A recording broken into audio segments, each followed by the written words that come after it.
And Zach says, I wasn't through playing with that. Welcome back, my friends, to an episode of TFT Hyperroll from Mission for Tuition. Please remember, beat the algorithm, like, comment, subscribe, watch the whole video, do all of that good stuff to help it get more views. This channel helps to pay for our son's middle and high school tuition since he has to go to a frightfully expensive special school. Now, this particular match you're starting off with is not the match I'm going to show you, but I'm showing it to you, and I'll show another for a reason. Got recognized.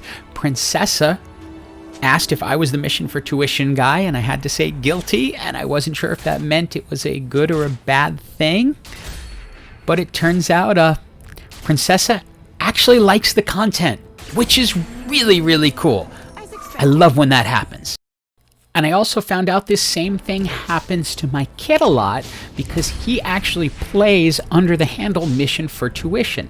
Often I play with him, and if that happens, I usually chime in and let them know that I'm the dad and Mission for Tuition is the kid. So if you happen to see Mission for Tuition in the wild, it's the kid playing on his account.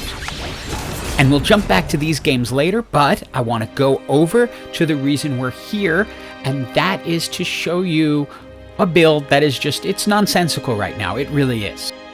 So if you're noticing a lot of people crowding around Twitches and Singed to start off with on the opening carousel, it is because of this.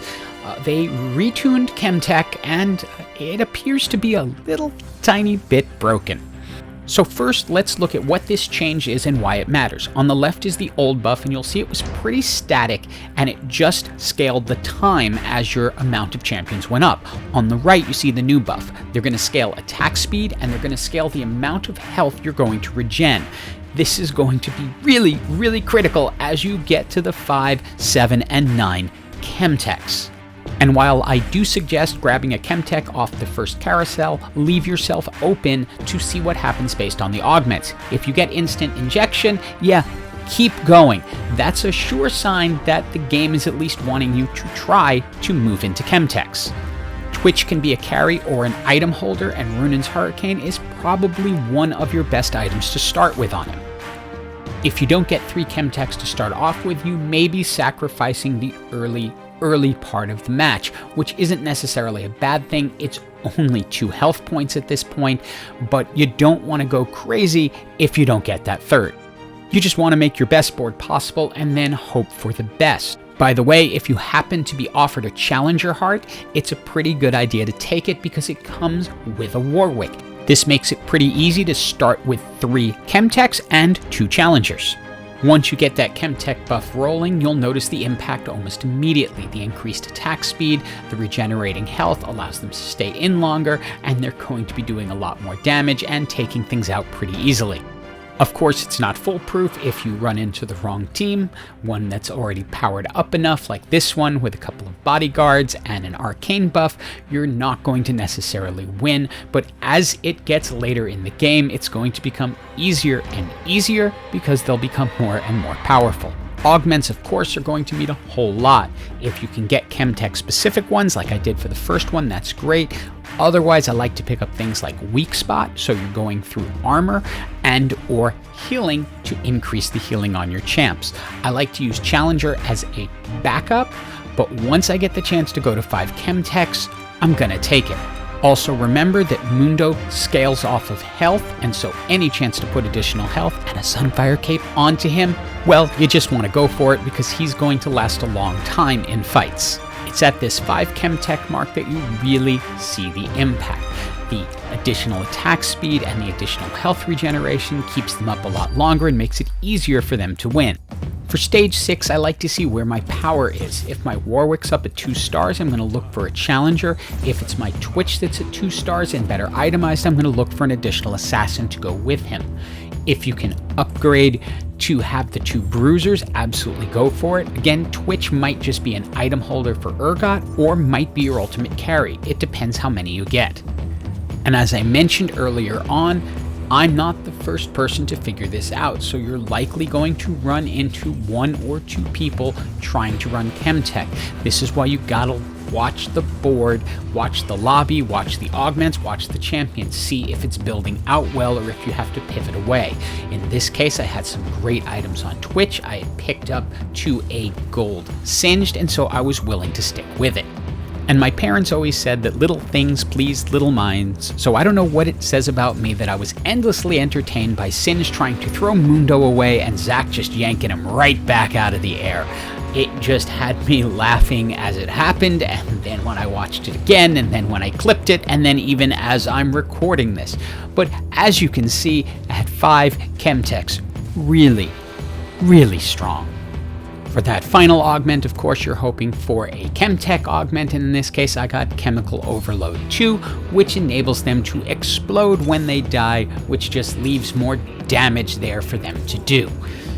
Now, I'm fairly certain Urgot's going to be my carry, but he's not ready for those Twitch items yet. Twitch is still currently just a tiny bit stronger, especially with the Assassin buff coming from Echo being in the match.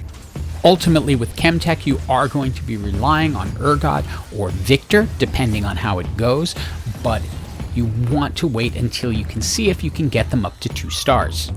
Once I silvered up the Warwick, it was time to put him in for the Echo, so I now have the 7 Chemtech buff, but I'm still a little bit behind on Urgot because he's only 1 star, and so he's not putting out as much damage as I'd like, but they're still able to hold up for a long time against this Enchanter Yordle team. Now, I got Gary on the phone and said, I need a 2-star Urgot to really make this work. He said, okay, so he got me that.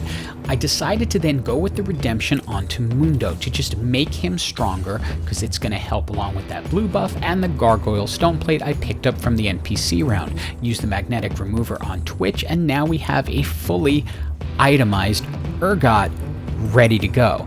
I make the Zeke's Herald to kick up his attack speed even more, test out the Socialite Hex, which is in an excellent position, not necessarily for right now, but for later, so I kind of know which way I'm going to go. Now, once you have a fully itemized Urgot, along with the increased attack speed from the Zeke's Herald and the instant injection, you can see just how powerful he is. Watch him as he's able to take out multiple targets all at the same time, thanks to the Runin's Hurricane, which is a critical item. He casts often with the Spear of Sojin, and the Bloodthirster is going to keep him alive. He dances in the end. And even though I don't have Gary on the phone anymore, I can feel his presence as I'm able to pick up a 2nd Silver Urgot along the way. Notice that even as he gets pulled by Blitz, he's able to recover, get back most of his health, thanks to the way the Chemtech augment works. That Bloodthirster and everything working in synergy just makes them so strong. And with that, we are into the top 4. And I'm going to be putting out a Taric and taking advantage of that Socialite Hex. But before we watch the rest of this match, I actually want to go back to those matches where people actually spoke to me and show you what happens when you actually find me live in the wild playing a match. Now, with Hiyashiruna, excuse me if I'm pronouncing that wrong, I ended up going out 3rd, but stuck around to root them on and hope that they were able to win.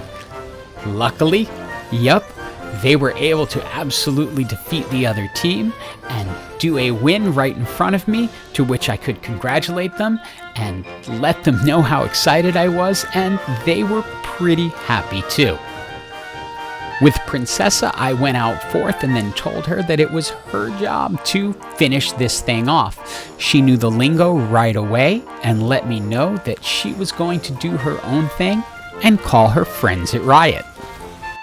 With her game on the line, I wasn't taking any chances, and I quick was going to call Gary and have him help out too. Now, with Gary on her side, I think it's safe to say that we know how this is going to turn out. And I'm actually happy to say that pretty much, actually every time I have run into somebody in the wild in a game, it has either been me or them. Actually, it's pretty much always been them, which makes me wonder whose side Gary's really on. The moral of the story is if you see me in your match, you're probably going to win. If you see Mission for Tuition without Artark, that's my kid. please, please be really nice to him. And with that, let's get back to the Urgot game. Now I have done a ton of rolling and I am just one Urgot away from turning him into gold. And that would be awesome, and thanks to the Nico's help that I picked up during the NPC round. But as you can see, even at silver, he is really, really strong. But there are a lot of strong teams out there, and I know that it'll be getting him to gold that absolutely seals this deal. And just to give you an idea of how strong Chemtech is right now, this team we're facing in the top 3, this is the other Chemtech team that's playing in this match.